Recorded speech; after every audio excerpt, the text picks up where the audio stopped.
जय श्री राधे कृष्णा। ओम कुकरेजा चैनल पर आपका हार्दिक स्वागत है। हरि अनंत हरि कथा अनंता में आज सुनिए दो हंसों की कहानी। बहुत पुरानी बात है। हिमालय में प्रसिद्ध मानस नाम की झील थी। वहां पर कई पशु पक्षियों के साथ ही हंसों का एक झुंड भी रहता था।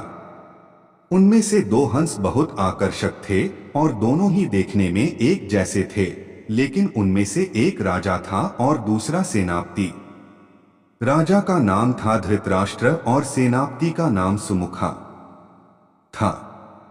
झील का नजारा बादलों के बीच में स्वर्ग जैसा प्रतीत होता था। उन समय झील और उसमें रहने वाले हंसों की प्रसिद्धि वहां आने जाने वाले पर्यटकों के साथ देश विदेश में फैल गई थी। वहां का गुणगान कई कवियों ने अपनी कविताओं में किया, जिससे प्रभावित होकर वाराणसी के राजा को वह नजारा देखने की इच्छा हुई। राजा ने अपने राज्य में बिल्कुल वैसी ही झील का निर्माण करवाया और वहां पर कई प्रकार के सुंदर और आकर्षक फूलाए के पौधों के साथ ही स्वादिष्ट फलों के पेड़ लगवाए। साथ ही विभिन्न प्रजाति के पशु पक्षियों की देखभाल और उनकी सुरक्षा की व्यवस्था का आदेश भी दिया। वाराणसी का यह सरोवर भी स्वर्ग जैसा सुंदर था। लेकिन राजा के मन में अभी उन दो हंसों को देखने की इच्छा थी जो मानस सरोवर में रहते थे। एक दिन मानस सरोवर के अन्य हंसों ने राजा के सामने वाराणसी के सरोवर जाने की इच्छा प्रकट की, लेकिन हंसाए का राजा समझदार था। वह जानता था कि अगर वो वहां गए तो राज उन्हें पकड़ लेगा। उसने सभी हंसों को वाराणसी जाने से मना किया, लेकिन वो नहीं माने। तब राजा और सेनापति के साथ सभी हंस वाराणसी की ओर उड़ चले। जैसे ही हंसों का झुंड उस झील में पहुंचा तो अन्य हंसों को छोड़कर प्रसिद्ध दो हंसों की शोभा देखते ही बनती थी। सोने की तरह चमकती उनकी चोंच, सोने की तरह ही नजर आते उनके पैर और बादलों से भी ज्यादा सफेद उनके पंख हर किसी को अपनी ओर आकर्षित कर रहे थे। हंसों के पहुंचने की खबर राजा को दी गई। उसने हंसों को पकड़ने की युक्ति सोची और एक रात जब सब सो गए तो उन हंसों को पकड़ने के लिए जाल बिछाया गया।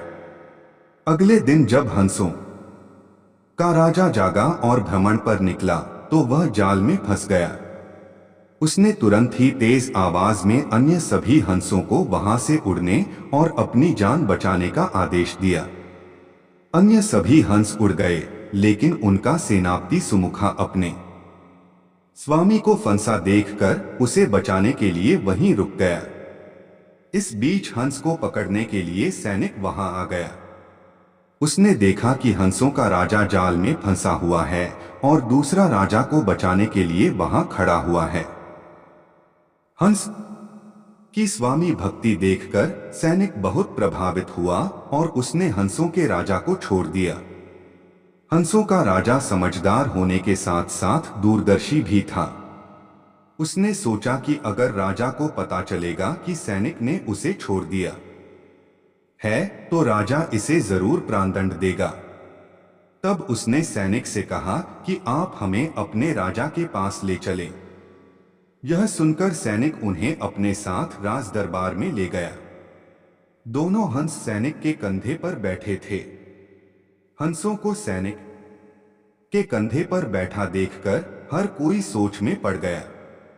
जब राजा ने इस बात का रहस्य पूछा तो सैनिक ने सारी बात सच सच बता दी। सैनिक की बात सुनकर राजा के साथ ही सारा दरबार उनके साहस और सेनापति की स्वामी भक्ति पर हैरान रह गया और सभी के मन में उनके लिए प्रेम जाग उठा। राजा ने सैनिक को माफ कर दिया और दोनों हंसों को आदर के साथ कुछ और दिन ठहरने का निवेदन किया। हंस ने राजा का निवेदन स्वीकार किया और कुछ दिन वहां रुककर वापस मानस झील चले गए। कहानी से सीख, किसी भी परिस्थिति में हमें अपनों का साथ नहीं छोड़ना चाहिए।